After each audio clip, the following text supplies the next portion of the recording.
might put anybody in power.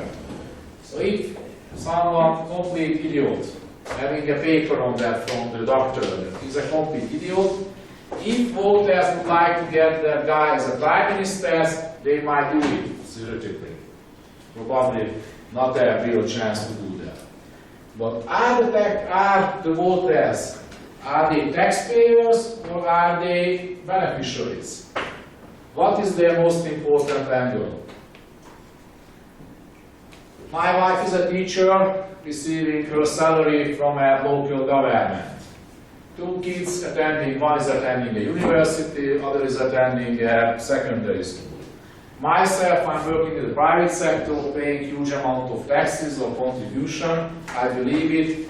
Government probably believes it differently. So what is our behavior? What is more important for us?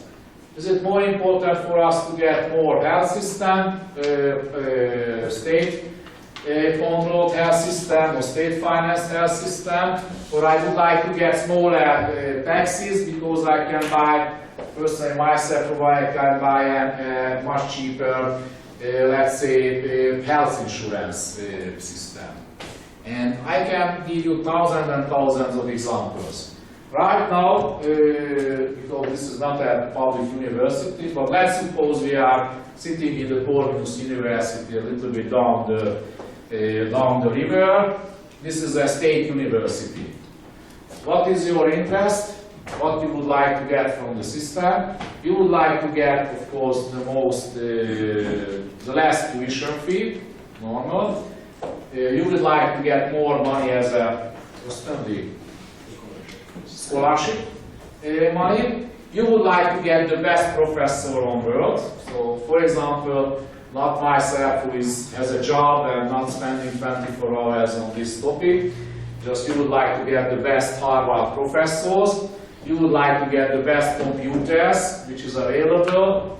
So that would be your motivation, and you are voting already. Maybe not in Hungary, but in other countries. So voters has so many angles of their behavior, so many interests, that it's very difficult to judge and define that how they are behaving. Are they behave as a pure taxpayer or as a beneficiary? Pensioners, they are always voting to those who is promising them more pension. But all that you said is just assuming that voters are rational, that they are Actually, I didn't want to say that. Voters are absolutely rational. That sometimes politicians tend to forget, that voters are rational. No, but I mean sometimes they can vote just because it's the tradition in their family or just because they like somebody without even knowing what policies they're suggesting. And I think 80–90% probably that's the case. So it's very difficult that you are right. In a family where, let's say, 50 years ago, communist people were actually confiscating their factory, they will never ever vote on the communist or on the socialist party, regardless of is it good for them or not. And I can give you a number of other examples. So the question that voters, during the fiscal procedures, they have so many aspects of their behavior that it's very difficult to judge. And they are rational in one way or another. So I think it's 12:40, time to finish. Thank you very much again for your patience. I saw it in the schedule. In the next semester, are you going to teach a class?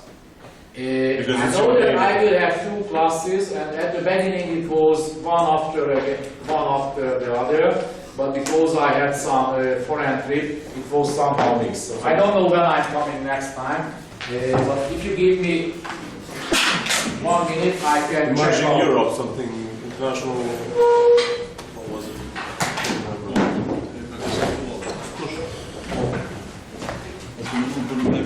No, you are confusing in another profession. It's another one. Okay, because it's the same name. So okay, sorry. Our name is reversed.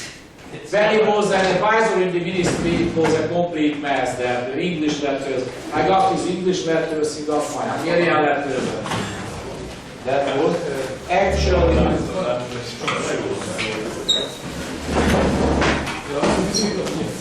coming on the 29th of November next time probably.